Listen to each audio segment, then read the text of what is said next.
Lo que nos toca ahora es la ponencia magistral del doctor Anthony Oliver Smith. Él es profesor emérito en la Universidad de Florida y ha hecho su doctorado en antropología en la Universidad de Indiana. Él tiene más de 10 años de experiencia en Yungay. Él vino 2 años después que ocurrió el terremoto que afectó a la ciudad de Huaraz e hizo su tesis en esta ciudad. Él también ha realizado numerosas consultorías en países como Brasil, México, Honduras y otros países de Asia y África. Actualmente él forma parte del comité de un proyecto sobre investigación en reducción de riesgos de desastres. Él está en Lima desde la semana pasada, vino para un congreso de antropología y tuvo la amabilidad de viajar hasta Huaraz para poder dar una ponencia ahí. Y bueno, el día de hoy nos acompaña aquí. Él va a hacer su ponencia y luego de su ponencia vamos a tener un espacio para los comentarios, las preguntas y las dudas que hubiera. Sin más, le doy la bienvenida al doctor Anthony Oliver Smith para que pueda hacer su presentación. Carlos, por favor. Gracias, Dante. Muy bien, bueno, es un placer, un auténtico placer estar aquí con ustedes y quiero agradecer a Soluciones Prácticas por haberme ofrecido esta oportunidad para hablar con ustedes. Siempre es un placer especial venir al Perú. Aquí pues ya comencé mis estudios de los desastres en 1970. Una pequeña corrección, llegué aquí a 2 meses, no a 2 años después del sismo.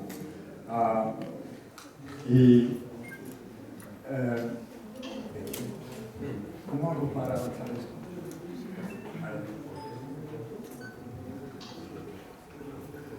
Bueno, ya un poco de historia personal primero.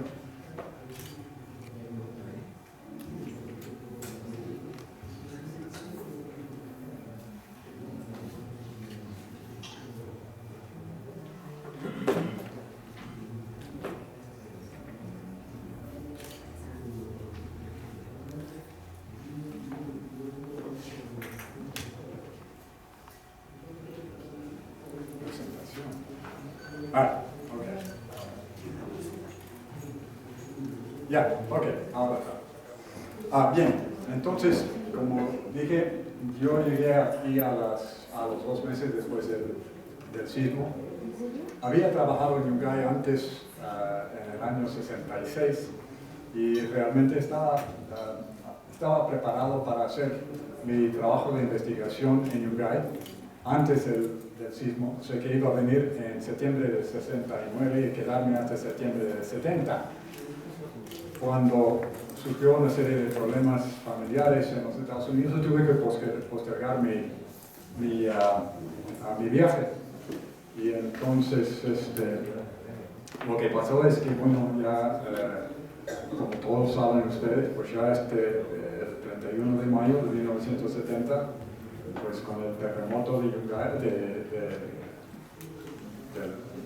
de aquel día, y la desaparición de la ciudad de Yungay.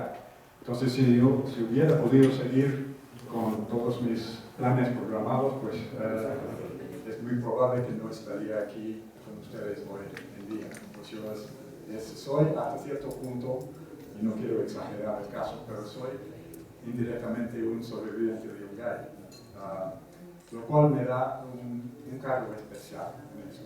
Así que, pero voy a repasar esto para que vean un poco. Esto es Yungay antes del terremoto. El próximo, por favor. El siguiente. Bueno, ya esta es una foto tomada por un amigo mío, como el anterior, del 4 de junio, después, los escombros del aluvión. La siguiente. El campamento donde vivimos, pues ya en las carpas, por más o menos 7 meses después del terremoto. Y luego, la siguiente, los módulos, que realmente iban a durar como 2 años, pero duraron mucho más. Aquí está, y más o menos o sea que lo que mi trabajo era más o menos estudiar el proceso de reconstrucción. Entonces cambié el tema de mi tesis de, digamos, antropología económica a antropología de los desastres, que en aquella época realmente no era un campo muy amplio. Bueno, la siguiente. Ahora, lo que quiero hacer es más bien hablarles sobre la investigación. Y para hacer esto tengo que darles un poco de fondo, y a lo mejor todo esto estará bastante conocido para ustedes, pero para que yo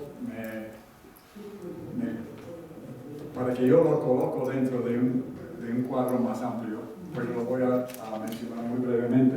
Que en los años antes del año o de los 70, realmente hablábamos de los desastres como accidentes, como el destino, como la mala suerte, como el castigo de Dios, como un acto de la naturaleza. Y realmente se daba muy poca importancia al papel de la sociedad en el desastre. Pero en los años 70, un grupo de antropólogos y geógrafos, culturales mayormente, comenzábamos a trabajar en los países del mundo en vías de desarrollo, que era bastante innovador, no a propósito, ¿no? Es que estábamos trabajando en el Perú, en Tanzania, en otros países, y realmente lo que pasó es que había muy poco en la literatura sobre los desastres que nos era útil, en el sentido de que no nos informaba nada sobre lo que estábamos viendo y viviendo. Perdón. Y entonces la pregunta que se nos preocupaba era: ¿por qué los desastres son tanto más graves en estos países que en los países del norte, del mundo industrializado?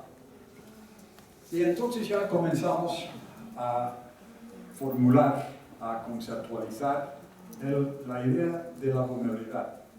Y eso, lo que he puesto ahí, quitando la naturaleza de los desastres naturales, es el título de un artículo, tal vez el artículo pionero de 1974, de unos geógrafos, Phil O'Keefe, Ben Wisner, que todos son hombres muy conocidos ahora en el estudio de los desastres. Y la idea es que realmente la sociedad y la conformación y la estructura de la sociedad tiene mucho más que ver con el resultado del encuentro entre una sociedad y una fuerza natural. Porque la fuerza natural es inevitable, pues ya es parte del sistema ecológico. Si uno vive en la costa de Florida, no debe estar sorprendido por un huracán. Son cíclicos, pues ya sabemos que entre el 1 de junio y el 1 de diciembre va a haber huracanes. Este año felizmente ha habido pocos, hasta la fecha. Si uno vive en la costa del Pacífico de los continentes Norte y Suramérica y Centroamérica, pues ya el terremoto es un aspecto no muy regular, pero inevitable del medio ambiente.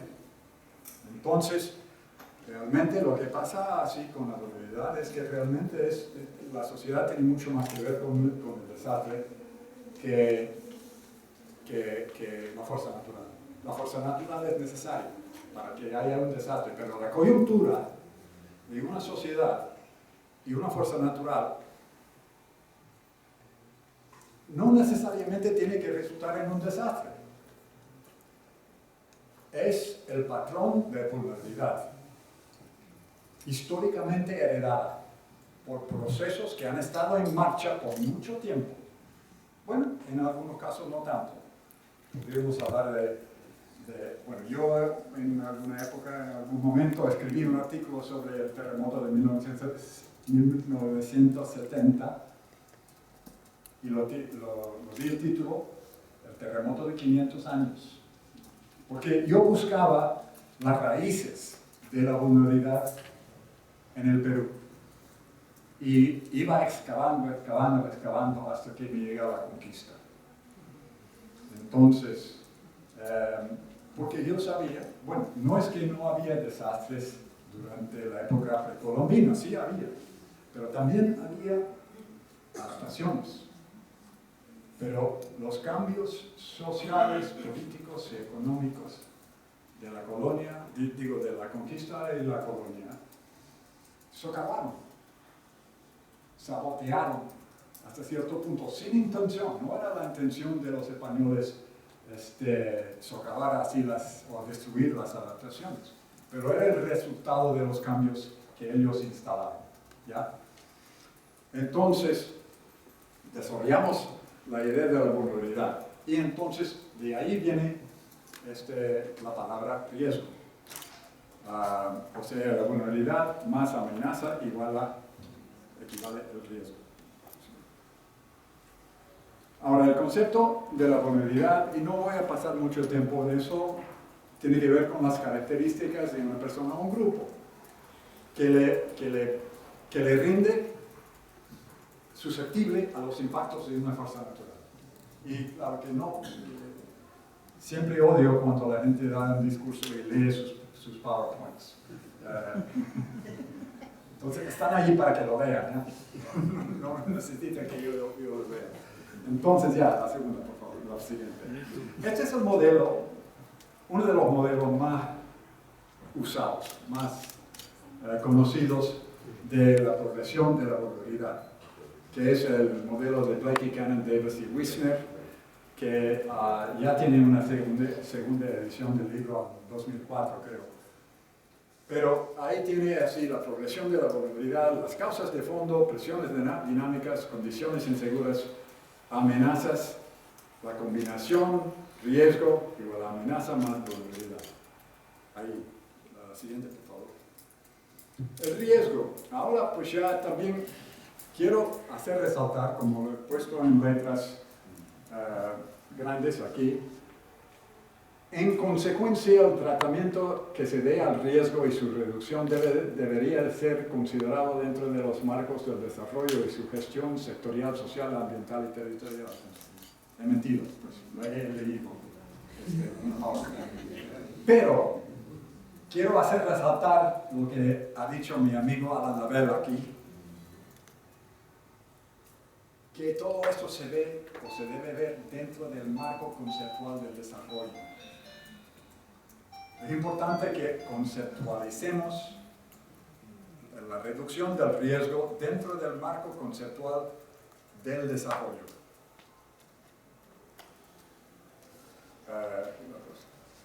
Ahora, tenemos impulsores actuales subyacentes del riesgo. O sea que realmente hay condiciones endémicas ahora en el mundo que son generales, que están impulsando el crecimiento del riesgo. Aquí están pues ya a la vista, pues sí, todos realmente estamos bastante al tanto de esto. El siguiente, por favor. Ahora, lo que quiero hacer hoy es explicarles un poco, y no tienen que leer todo esto. Yo lo he puesto ahí para que cumpla con mi institución auspiciadora. Pero ICSU, el Consejo Internacional para la Ciencia. ICSU tiene una serie de actividades importantes para promocionar el uso de la ciencia en el enfrentamiento con los problemas sociales. Y también proporciona asesoramiento independiente representan muchas veces a las ciencias en digamos, en los discursos públicos, en los eventos públicos, y tiene 17, como al final dice, comités científicos. Próxima, por favor, la siguiente. Ahora, el problema tal como lo ha planteado ICSU es lo siguiente, y es algo que ya llevo yo 43 años en el campo de los desastres, desde 1970. Y el campo de los desastres, el campo moderno, digamos, el estudio de los desastres, data de los años de 52, 50. Es un fenómeno de la posguerra. Ahora, si miramos esto es 1950, 2010. A lo largo del último medio siglo llevamos muchos estudios sobre los desastres y 40 años aquí. Y hemos logrado, siempre con la intención de reducir el impacto de los desastres. Y hemos logrado lo opuesto. Bueno, no ha sido producto de nuestra investigación, pero lo que ha pasado es que con tanta investigación hemos visto un crecimiento atroz de desastres y de riesgo. Entonces, ¿es culpa de la investigación?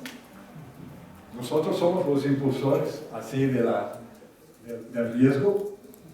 No, claro que no. Entonces, lo que quiero hacer es hacer resaltar un poco así el papel de la investigación en la reducción del riesgo. O tal vez mejor sería la falta de papel en la investigación sobre la reducción del riesgo. Y eso involucra, digamos, un examen de la relación entre la ciencia y la política. Y ahora se habla de políticas informadas por la ciencia. Sí, cuando sea conveniente.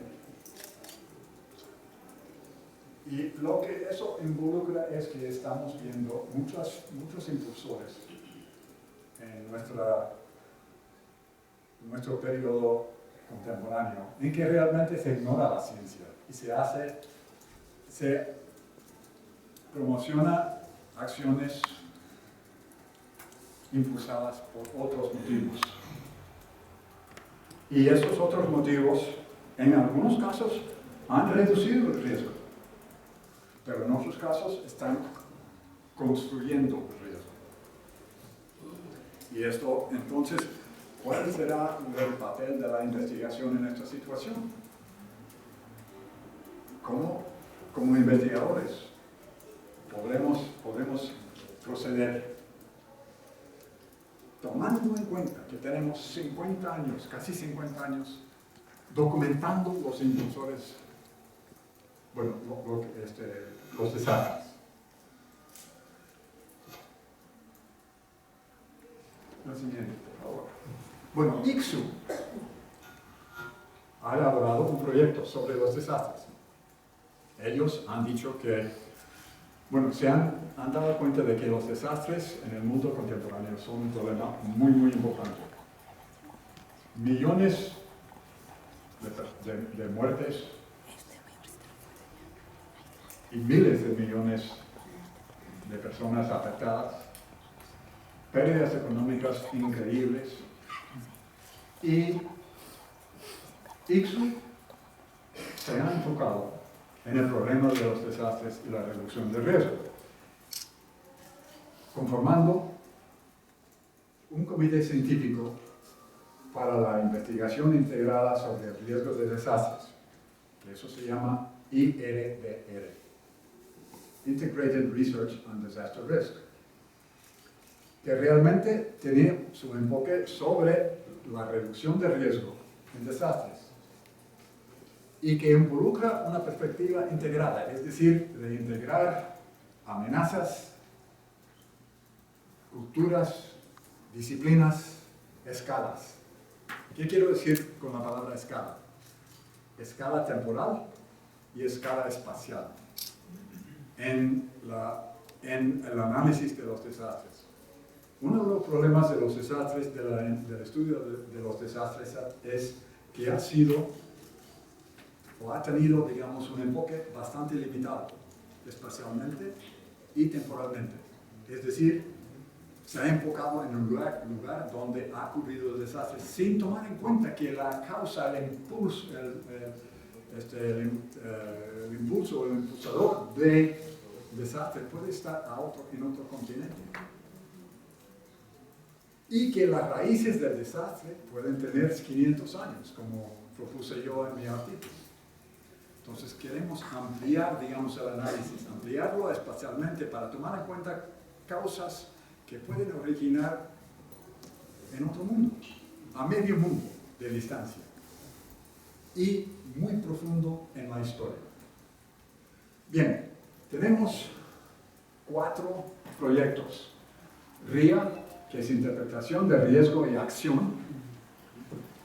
Data, sobre los datos de pérdidas por desastre, que es un problema enorme. ¿Por qué? Porque no son comparables.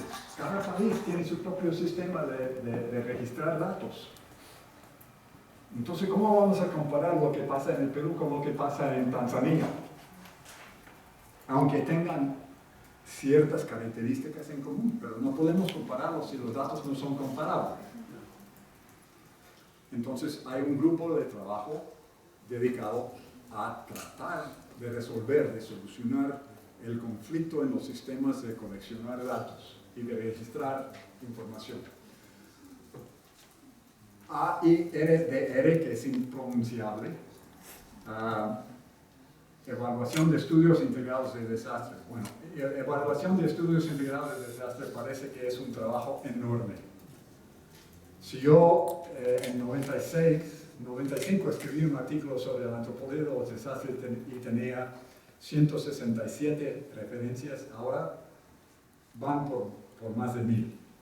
Y esto es una parte muy pequeña del campo. El campo es enorme, pero no son estudios integrados.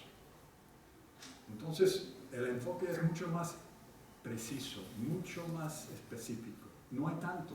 O sea que lo que nos hace falta son estudios integrados, lo cual quiere decir holísticos, que emplean muchas perspectivas y muchas disciplinas en el análisis de los desastres. Y por último, FOREN. FOREN se refiere a la investigación forense de los desastres. Forense en el sentido de que queremos acercarnos a un desastre en busca de causas fundamentales. Es decir, si me permite la comparación o la metáfora, si encontramos con una persona muerta, un cadáver, y decimos, bueno, ¿por qué se murió este tipo? Entonces, vemos que en sus alrededores hay un cuchillo o una pistola. Entonces, decir, bueno, la pistola lo hizo, el cuchillo lo hizo. Bueno, ya hemos terminado. Eso es lo que hacemos con los desastres. O sea que hay tanto más que entender, que tenemos que hacer una investigación forense, en el sentido legal, de buscar causas y responsabilidades. Entonces, se ha elaborado este proyecto FOREN, de lo cual soy co-coordinador con mi colega Ian Burton, que también es uno de los geógrafos fundadores de la perspectiva. Siguiente, por favor. Bien, la metodología, la siguiente, por favor. ¿Por qué FOREN? Porque, como he dicho, y estoy repitiéndome un poco, después de haber aprendido tanto como sobre las causas de los desastres en los últimos 40 años, seguimos construyendo el riesgo, aumentando la vulnerabilidad y la exposición. ¿Por qué? Y FOREN propone una estrategia de investigación que puede abarcar todos esos fenómenos, que puede analizar la multidimensionalidad y la complejidad enorme que presentan los riesgos y los desastres. Que realmente el riesgo y los desastres se componen de de tantas variables que realmente se necesita una perspectiva integrada para poder alcanzar, digamos, la gama total. Y la verdad es que no podemos. Siempre vamos a reducir algo, ¿no? Porque realmente es tan complejo el cuadro completo de un desastre. La siguiente, por favor.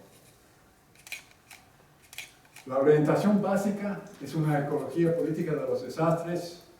Una ecología política más o menos se orienta con la idea de que nosotros vivimos en el contexto de nuestro medio ambiente, pero nuestras actividades dentro del medio ambiente son el resultado de intereses políticos y económicos. Las estructuras sociopolíticas que caracterizan a la sociedad.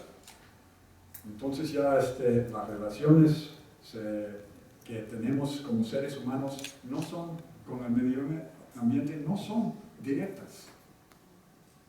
Como por ejemplo un animal tiene una relación directa, no hay nada de intermedio, pero nosotros tenemos el filtro de la cultura, en que interpretamos nuestro medio ambiente y de acuerdo a nuestras interpretaciones que difieren culturalmente, actuamos. Eso nos da una enorme ventaja